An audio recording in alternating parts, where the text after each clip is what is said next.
사사기 16장 1절에서 9절의 말씀입니다. 사사기 16장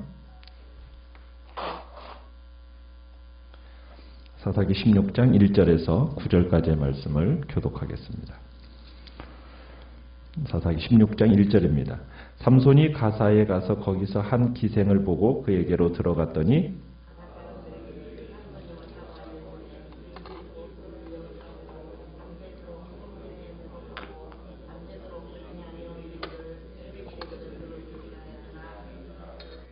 삼손이 밤중까지 누워있다가 그 밤중에 일어나 성문짝들과 두 문설주와 문빗장을 빼어가지고 그것을 모두 어깨에 메고 헤브론 앞산 꼭대기로 가니라.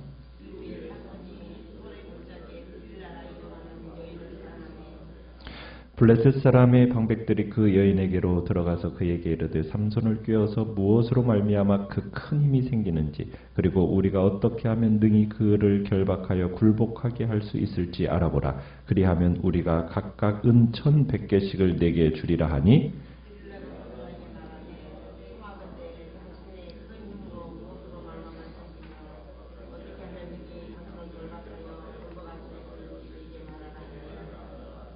삼손이 그에게 이르되 만일 마르지 아니한 새 활줄 7으로 나를 결박하면 내가 약해져서 다른 사람과 같으리라.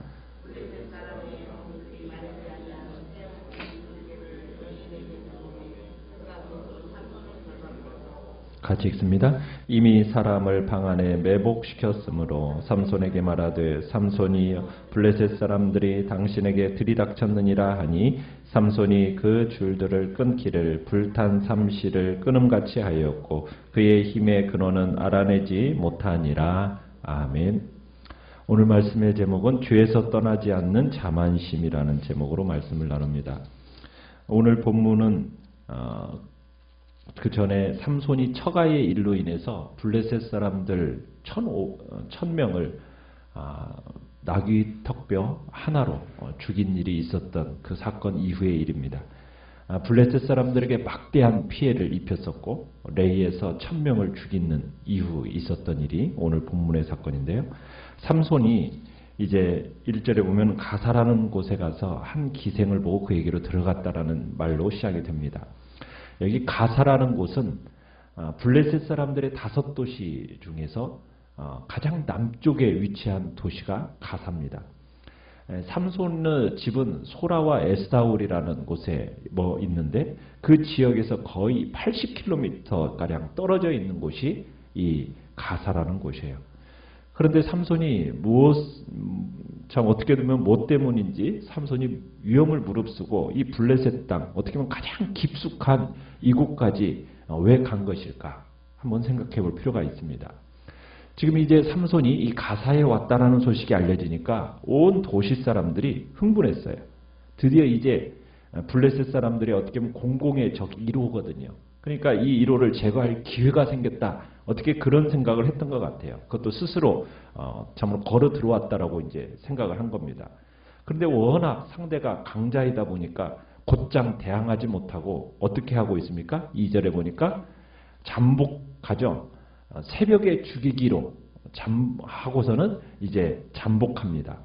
그러니까 블레셋 사람들을 어떻게 보면 손안에 넣고 있잖아요. 지금 삼손 혼자입니다. 근데 즉시로 공격하지를 못해요. 왜? 이미 나귀턱뼈 하나 가지고 1,000명을 때려 죽이는 괴력을 보였기 때문에 감히 이 삼손에게 덤벼들지를 못하는 겁니다. 그런데 놀랍게도 블레셋 사람들이 그를 죽이려고 하는 것을 알았는지 몰랐는지는 모르겠는데 어떻게 알아차렸는지 한밤중에 일어나더니 가사 성문짝을 양쪽 기둥과 빗장채 뽑아매고서는 성에서 유유히 사라집니다. 상식적으로 정말 상상하기 어려운 일이 벌어진 거예요. 성문을 뜯어낼 때 여러분 큰 소리가 났을 텐데 그를 죽이겠다고 잠복하고 있던 이 블레셋 사람들이 아무런 조치도 취하지 못하고 아마 어안이 벙벙해진 것 같아요. 왜? 엄청난 괴력 앞에 모두 할 말을 잃어버린 거죠. 지금 이 문이라는 게 우리 집 무슨 저런 문을 부신 게 아닙니다. 한 도시 국가의 성문이에요. 그 성문짝을 빗장까지 빼어든 겁니다. 그 정도의 괴력을 선보이니까 이게 뭐 다들 그냥 어안이 벙벙했던 것 같아요. 그러더니 그걸 빼어들고서는 어깨에 메고서는 어디까지 갔다고 얘기합니까? 헤브론 앞산 꼭대기까지 갔다 이렇게 얘기하고 있어요.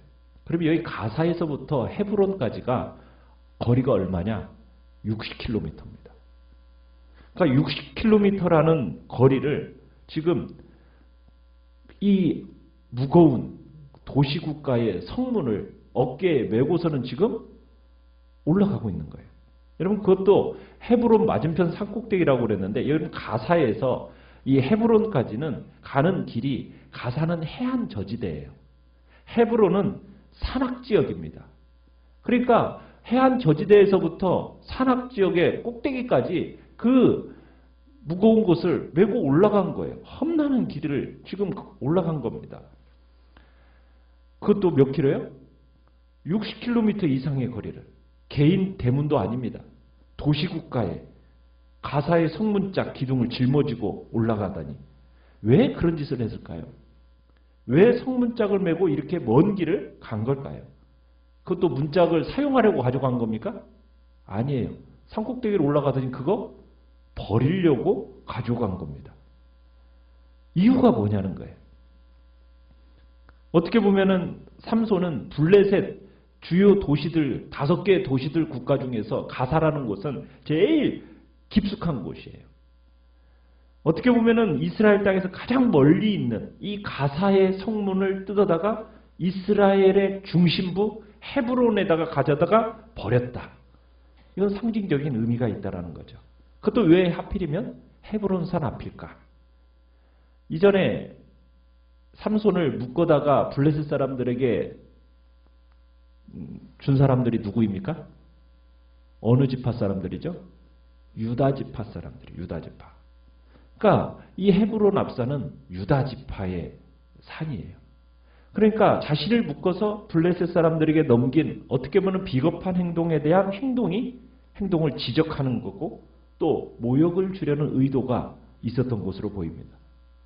또한 그것뿐만 아니라 지금 이스라엘 사람들은 40년 동안 지금 블레셋의 지배를 받아오면서 마치 블레셋의 통치가 당연한 것처럼 여기고 블레셋에 저항할 의지가 전혀 없어요. 자신들은 블레셋을 이길 힘이 없다라고 생각하고 있는 사람들이 바로 이 이스라엘 사람들이었다는 거예요. 그런데 힘이 없어서가 아니라는 거죠. 회개하고 돌아오고 하나님만을 의지하기만 했더라면 이 블레셋 사람들 문제가 안 되었다는 거예요. 삼손은 이미 혼자의 힘으로서도 변변치 않은 무기 하나 없이 나귀 턱뼈, 그것도 마른 턱뼈도 아니고 이제 갓 생생한 그 턱뼈 하나 가지고 블레셋 사람 1000명을 죽였잖아요. 혼자서도 도저히 믿기지 않는 그런 일을 했어요. 지금 가사라는 곳에 삼손이 혼자 들어가서 성문짝을 뜯어내도 누구 하나 지금 블레셋 사람들이 방해하는 사람이 있습니까? 없습니까? 없어요. 그럼 문제는 뭐냐는 거예요. 지금 삼손은 그 얘기를 이스라엘에게 화두로 던지고 있는 거예요. 지금 하나님과 단절된 관계가 문제지 우리에게 힘이 없고 우리에게 능력이 없고 무기가 없어서가 아니라는 거죠. 문제는 군사적인 게 아니다. 영적인 거다. 그런데 안타깝게도 지금 이스라엘이 이걸 깨달아요, 몰라요? 깨닫지를 못하고 있는 거예요. 그러니까 삼손은 그 부분에 있어서 지금 이스라엘 백성들의 중심부, 어떻게 보면 헤브론에다가 그 가사 성문짝을 떼어다가 던지면서 지금 그 말을 하고 싶었던 거죠. 그러나 아무도 이 싸움에 동참해주지 않아요. 홀로 삼손은 끝까지 지금 이 싸움을 하고 있다는 얘기입니다. 자, 그렇게 믿음으로 싸우던 삼손이 안타깝게도 몰락의 길을 걷게 돼요. 참 혼자 외로웠겠죠. 그 믿음의 싸움을 싸워간다고 혼자서 했는데 참 안타깝게도 누구 하나 동참해주지 않는 이 홀로 싸움에서 아마 지쳤는지 그가 참 안타까운 모습을 보이게 되는데 참 하나님의 좋은 일꾼이었던 삼손이 넘어져요. 뭐 때문에 넘어집니까? 여자 때문이죠. 4절에 보면은 누가 나옵니까? 이후에 삼손이 소래골짜기 들릴라라 이름하는 여인을 사랑하며. 삼손의 제일 치명적인 문제 중에 하나는 여자인데 어떤 면에서 여자가 아니라 여기서 중요한 건 뭐냐면 사랑하지 않아야 할 사람을 사랑한데 문제가 있어요. 어떻게 보면 사랑이라고 부르지 않아야 할 것을 지금 사랑이라고 부른 것이 삼손에 있어서 제일 중요한 문제입니다. 참 우리가 살아가는 이 시대는 말세라고 합니다. 여러분 말세의 특징이 뭔지 아십니까? 디모데후서 3장에 보면 이것을 알라 말세에 고통하는 때가 이르리니 사람들이 뭘 사랑해요? 자기를 사랑하고 돈을 사랑하고 쾌락을 사랑하고 그런데 누구는 사랑하지 않아요? 하나님은 사랑하지 않아요. 하나님 사랑보다도 그런 걸 더 사랑해요. 그래서 말세에 고통하는 때가 이른다. 특징이 뭐라고요? 사랑할 대상을 사랑하지 않은 것. 잘못된 대상을 사랑하는 것이 말세의 고통의 특징이라는 거죠. 사랑이라는 것은 뭘 사랑하느냐는 거예요. 하나님께서 예수님을 통해서 우리에게 가르쳐 주시는 사랑. 이 사랑이라는 것은 정말 귀한 거죠. 그러나 그 사랑은 아무 데다 갖다 붙이는 게 아니라는 거예요. 사랑은 사랑해야 할 대상이 있는 거죠. 부모, 또 자녀들, 배우자, 또 믿음의 동역자, 이웃 이런 사람들을 향해서 그런 사람들을 향해서 사랑하는 거죠. 사랑이라는 것을 사랑하지 않아야 할 사람을 대상으로 해서 사랑이라고 붙이려는 것은 합리화한 거예요. 그건 아니죠. 이 말세의 특징의 고통, 왜곡된 사랑의 대상에서부터 그 고통이 찾아온다는 거예요. 사랑이라고 불러서 안 되는 방종, 방탕 이것을 사랑이라고 부르고 있는 거예요. 어떻게 보면은 지금 삼손이 그러고 있어요. 방종하고 있는 그 마음이 지금 사랑이라고 붙여지고 있는 거죠. 이 우리나라 사회가 자꾸 방종을 권하는 사회잖아요. 지금 요즘이 그래요. 방종을 방종이라고 하지 않습니다. 다 사랑이라는 이름을 붙여가지고 정당화시키고 합리화시키고 있어요. 삼손도 그렇고 이 말세를 시대가 살아가는 오늘도 오늘 우리에게도 마찬가지인 것 같아요. 여러분 사랑은 다른 게 아니죠. 오래 참는 거라고 하잖아요. 오래 참는 거. 여러분 뭘 오래 참습니까?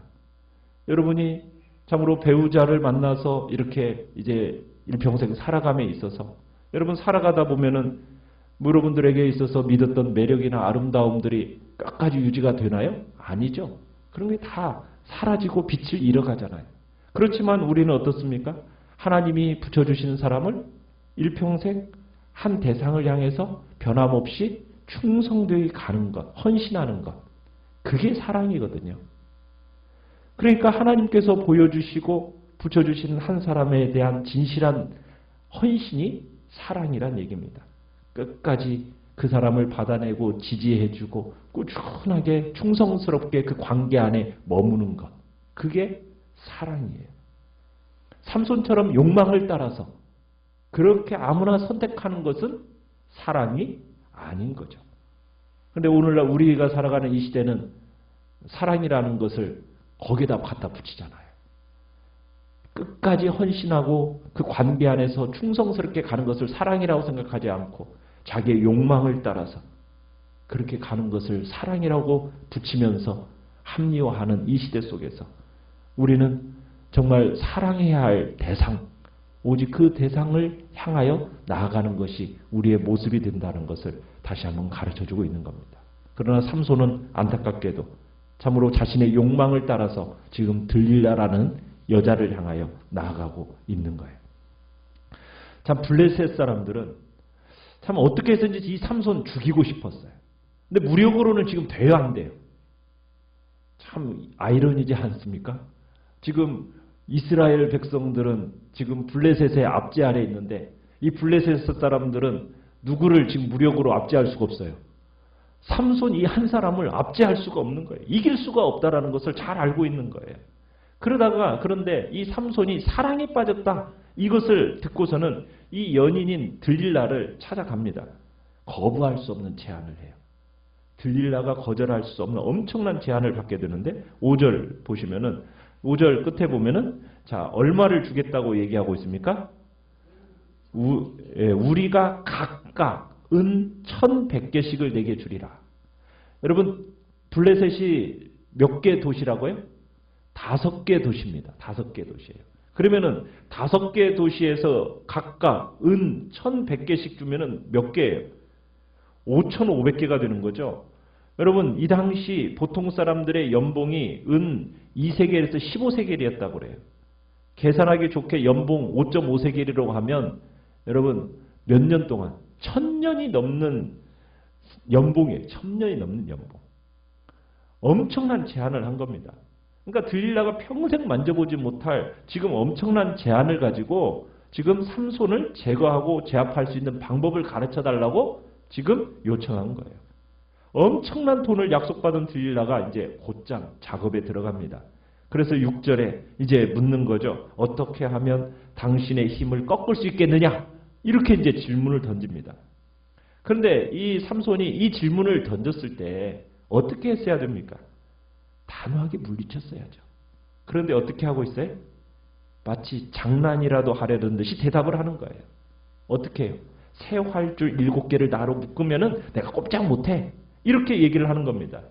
그러니까 블레셋 사람들이 이제 삼손을 잡을 준비, 만반의 준비를 갖춰놓고 새 활줄을 가져다 준 거죠. 그러니까 들릴라가 어떻게 해요? 삼손을 묶어요. 근데 삼손이 그것에 영향력을 받습니까? 안 받습니까? 전혀 영향력을 받지 않고요. 그냥 뚜둑 다 끊어버리죠. 근데 옆방에서 숨어서 지켜보던 블레셋 사람들이 그냥 어찌할지도 모르고 그냥 조용히 빠져나가요. 처음부터 삼손은 이런 시험이 왔을 때 어떻게 했어야 돼요? 단호하게 어떤 힌트도 주지 않고 그런 것 존재하지 않는다. 딱 얘기했어야죠. 잡아뗐어야죠. 그러면은 더 진전도 안 됐을 거 아닙니까? 애초부터 가능성을 배제해버렸더라면 들릴라가 포기했겠죠. 그런데 삼손은 마치 힘이 자신에게 있는 것처럼 자만에 빠진 겁니다. 삼손은 분명 들릴라가 자신의 힘의 근원을 지금 알아내려고 물들었을 때는 그 알았을까요? 몰랐을까요? 알았겠죠. 그런데 마치 강력한 힘이 자신을 지켜줄 것이라는 그런 믿음으로 아마 들릴라를 떠나지도 않고 들릴라를 놀리는 것에 재미 붙여가지고 아마 이렇게 갔던 것 같아요. 결국에는 어떻게 돼요? 진실을 말하고 그 대가를 치르게 되거든요. 우리의 삶에 있어서 마찬가지라는 거예요. 처음에는 재미로 죄라는 것을 유혹과 시험거리를 재미로 이렇게 그냥 시작할 수가 있어요. 여러분 그러나 처음부터 단호하게 그것을 잘라내지 않으면 시작은 재미로 했을지 모르지만 나중은 어떻게 돼요? 혹독한 대가를 치르게 된다는 거예요. 이 정도면 괜찮겠지? 이 정도면 뭐 내가 충분히 책임질 수 있어. 이런 자만심. 이 자만심이 정말 우리를 죄 가운데로 그리고 악 가운데로 결국에는 우리로 하여금 고통의 자리에 빠지게 만든다는 것. 우리는 주님 앞에서 시험이 우리에게 다가오는 그 즉시 어떻게 해야 됩니까? 물리치고 끊어내야 됩니다. 그렇지 않으면 그 결과는 실패요. 멸망뿐이라는 것. 우리에게 다가오는 이 죄의 유혹을 주님 앞에서 오늘 한 날도 믿음으로 단호하게 끊어내는 그런 복된 자리에 우리 모두가 있기를 간절히 바랍니다. 오늘도 내 능력을 과대평가하는 어리석은 자리에 있지 않고 자만에 빠지지 않게 하시고 죄에 민감한 복된 한 날 되게 해달라고 기도하며 나가시길 바랍니다. 말씀을 생각하면서 기도하시고요.